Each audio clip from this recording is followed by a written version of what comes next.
এটা আমরা এখন আছি রাজবাড়ির মধ্যে। এটা হচ্ছে প্রতাপেশ্বর মন্দির।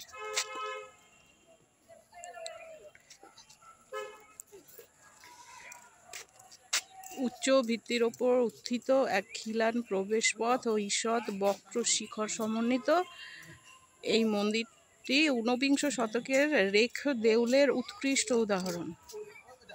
মন্দির গাত্রে রহিয়াছে পোড়ামাটির জমকালো অলঙ্করণ। মন্দিরের নিকটেই রহিয়াছে একটি ছাদবিহীন রাসমঞ্চ। এই যে এইটা, ওখানে আমরা যাব। আচ্ছা, একটু চারপাশ থেকে নেওয়ার চেষ্টা করছি। খুব সুন্দর, এর মধ্যে শিল্পীয় টেরাকোটা শিল্পের ভীষণ সুন্দর, অসাধারণ একটা প্রমাণ এটা, বা দলিল বলা যেতে পারে।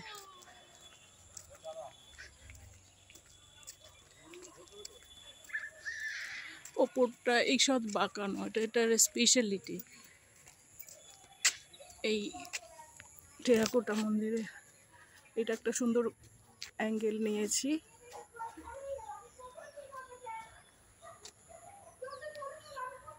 পিছন দিকটা আর সামনেটাও বেশ,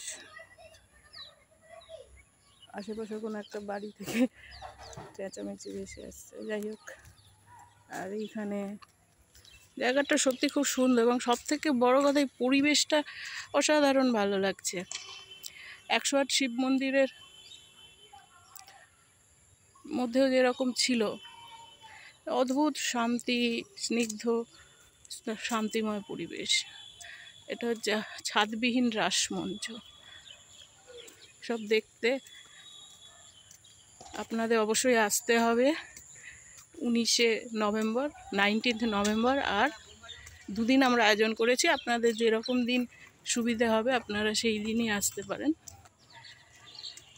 একটা হচ্ছে 19শে নভেম্বর, 19th নভেম্বর, আর একটা হচ্ছে 17th ডিসেম্বর, 17ই ডিসেম্বর। দুদিনই রবিবার পড়েছে, কারোর কোনো অসুবিধা হওয়ার কথা নয়।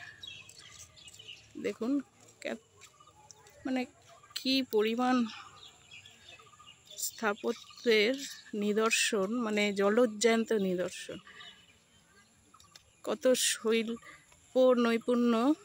শিল্প নৈপুণ্য না থাকলে, এবং সেই সময়ের বিগত শতাব্দী যে ফেলে আসা একটা যুগ, কিন্তু সেই সময়েও কত সুন্দর যে শিল্পকর্ম হয়েছিল সেগুলোর প্রমাণ এই স্থাপত্যগুলোই। অসাধারণ।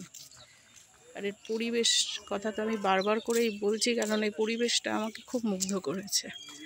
এত শান্তিময় পরিবেশ, এখানে ঘন্টার পর ঘন্টা চুপ করে বসে থাকা যায়, মন শান্ত হয়ে যাবে। পুরো জায়গাটাই, যেখানেই চোখ ঘোরাবেন সেখানেই ছড়িয়ে আছে এইরকম সব মণিমাণিক্য।